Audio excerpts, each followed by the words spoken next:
عزیز طلبہ، آج ہم پھر سے تاریخ اور سیاست نویں جماعت سے دوسرا سبق بھارت 1960 کے بعد کے واقعات اس کے اگلے حصے کا مطالعہ کرنے جا رہے ہیں۔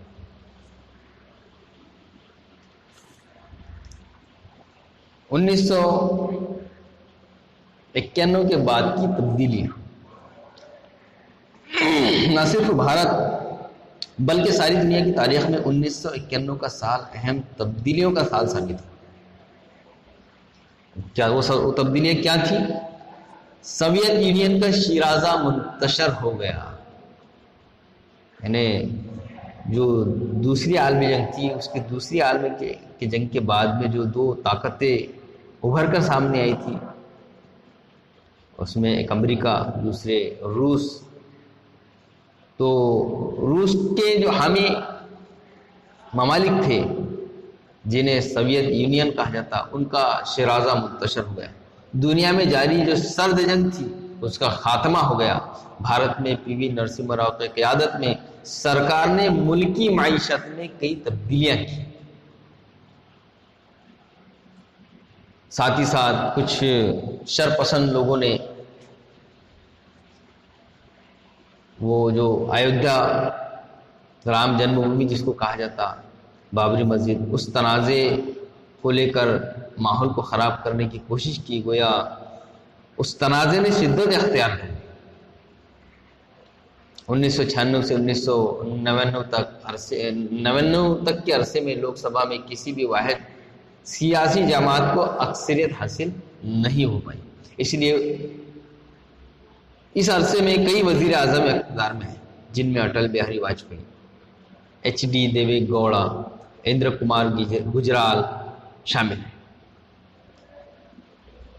آخر میں یہ ہوا 1999 میں بھارتیہ جنتا پارٹی، جس کا شارٹ فارم BJP، اس کے قیادت میں قومی متحدہ محاذ کی حکومت برسر اقتدار آئی۔ اٹل بہاری واجپئی بھارت کے وزیر اعظم بنائے گئے۔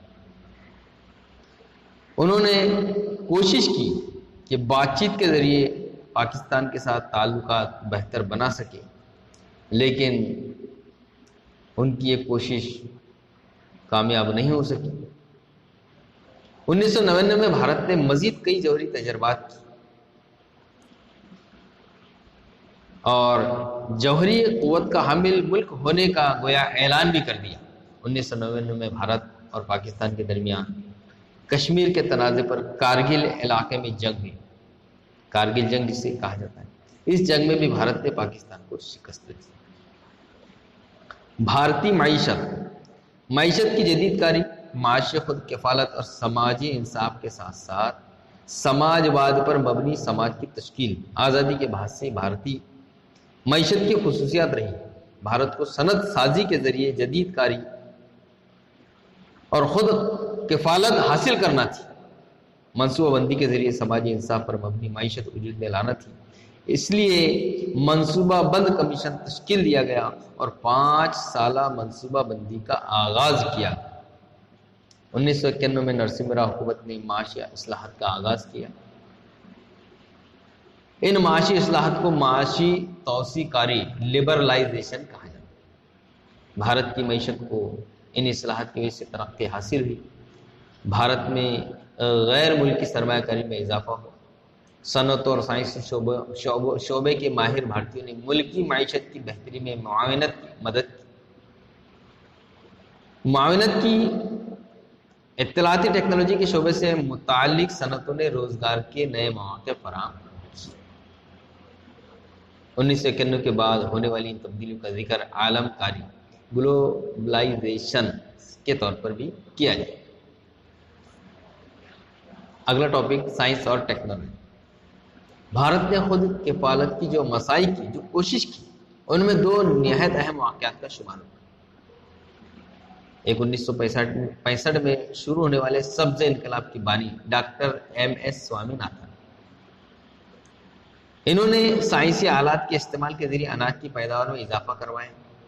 ڈاکٹر ورگیز کورین کی دودھ سازی کی کوآپریٹو تحریک کے تجربے نے بھارت میں دودھ کی پیداوار میں وسیع پیمانے پر اضافہ کیا۔ اسے انقلاب ابیض یا سفید انقلاب کہا جائے۔ ایک سبز انقلاب اور ایک سفید انقلاب۔ سبز انقلاب کے بارے ڈاکٹر MS سوامی اور سفید انقلاب کے بانی ڈاکٹر ورگیز کوری۔ ایٹمی طاقت اور خلائی تحقیق کے شعبوں میں بھی بھارت نے خوب ترقی کی۔ ڈاکٹر ہومی بابا نے بھارت میں ایٹمی طاقت کی منصوبے کی بنیاد ڈالی۔ دوا سازی، بجلی سازی اور دفاع جیسے پرامن مقاصد کے لیے ایٹمی قوت کے استعمال پر بھارت کا زور تھا۔ خلائی سائنس میں بھی بھارت نے قابل لحاظ پیش رفت کی۔ 1975 میں آریہ بھٹ نامی پہلا سیٹلائٹ خلا میں لاگا گیا۔ آج بھارت کے پاس ایک نہایت کامیاب خلائی پروگرام ہے جس کے تحت کئی سیٹلائٹ خلا میں داغے گئے۔ مواصلات کے شعبے میں بھی اطمینان بخش ترقی۔ مواصلات، خبر رسانی، بجلی تار، سماجی شعبوں میں تبدیلیاں۔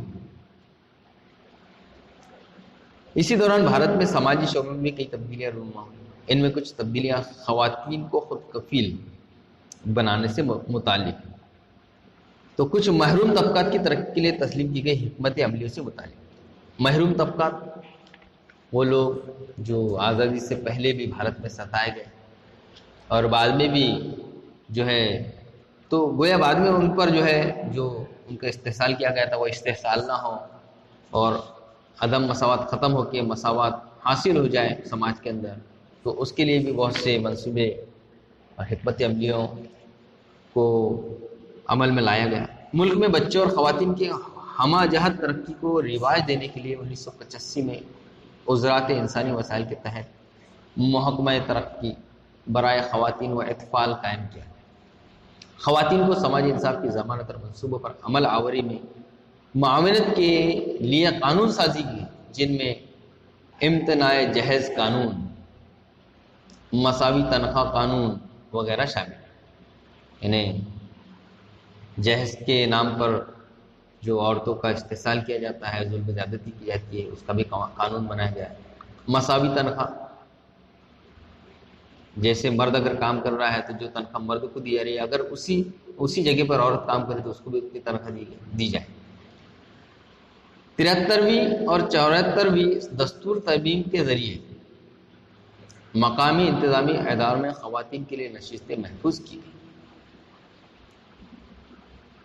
دستور سازوں کا خیال تھا کہ ذات پات پر مبنی سماجی نظام کی وجہ سے بھارتی سماج کے کچھ طبقات کو عزت اور مساوی مواقع سے محروم رہنا پڑا ہے۔ اس مسئلے کے حل کی تلاش کے لیے 1953 میں کاکا صاحب کالیلکر کمیشن قائم کیا گیا۔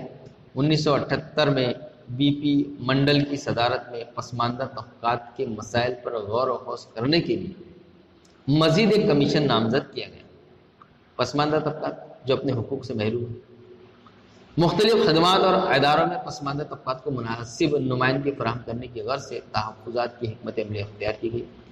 شیڈولڈ ذاتوں اور پسماندہ درج فہرست قبائل جیسے طبقات کو اعلیٰ ذاتوں کے خوف، تشدد اور جبر سے آزاد رہ کر عزت نفس اور وقار کے ساتھ زندگی گزارنے کے لیے 1989 میں حکومت نے انسداد مظالم ایٹروسٹی قانون نافذ کیا۔ آگے بڑھتے ہیں عالمکاری۔ عالمکاری کی وجہ سے معیشت، سیاست، سائنس، ٹیکنالوجی اور سماج اور ثقافت جیسے تمام شعبۂ حیات میں کئی تبدیلیاں رونما ہوئی۔ ان میں سے کچھ تبدیلیوں پر مندرجہ بالا اقتباسات میں بحث کی گئی ہے۔ عالمی سطح پر بھارت کئی شعبوں میں ایک اہم ملک کے طور پر نمودار ہوا۔ G20 اور برکس یعنی Brazil, Russia, India, China, South Africa جیسی بین الاقوامی تنظیموں کا بھارت ایک اہم رکن ہے۔ مواصلاتی ٹیکنالوجی کے شعبے میں بھارت ایک اہم انقلاب سے گزرا ہے۔ موبائل اور انٹرنیٹ خدمات، نیز سیٹلائٹ پر مبنی مواصلات خدمات ملک بھر میں پھیلی ہوئی ہے۔ بھارت نے دنیا کو یہ بھی بتا دیا ہے کہ سیاسی شعبے میں ایک مستحکم جمہوریت کس طرح کامیابی سے کام کرتی ہے۔ اسی کا نتیجہ ہے کہ بھارت کے عوام اور خصوصاً نوجوانوں کے طرز حیات میں نمایاں تبدیلیاں واقع ہوئی۔ یہ تبدیلیاں ان کی زبان، غذا سے متعلق عادات، لباس اور فہم سے واضح ہوتی ہیں۔ آئندہ سبق میں ہم بھارت کو درپیش چند داخلی مسائل کا مطالعہ کریں گے کہ بھارت کو کن مسائل سے جھوجنا پڑ رہا ہے اور وہ مسائل کس طریقے سے حل کیے جا سکتے ہیں۔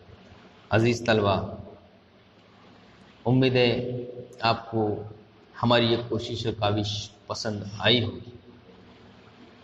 اگر آپ کو ہماری یہ کوشش پسند آئی ہے تو ہماری اس ویڈیو کو لائک کیجیے، سبسکرائب کیجیے اور اپنے دوستوں میں شیئر کیجیے۔ آج کے لیے بس اتنا ہی۔ اگلے پیریڈ میں پھر ہم اسی سبق کی ایکٹیویٹی اور سوالات کے جوابات کے لیے حاضر ہوں گے۔ اللہ حافظ۔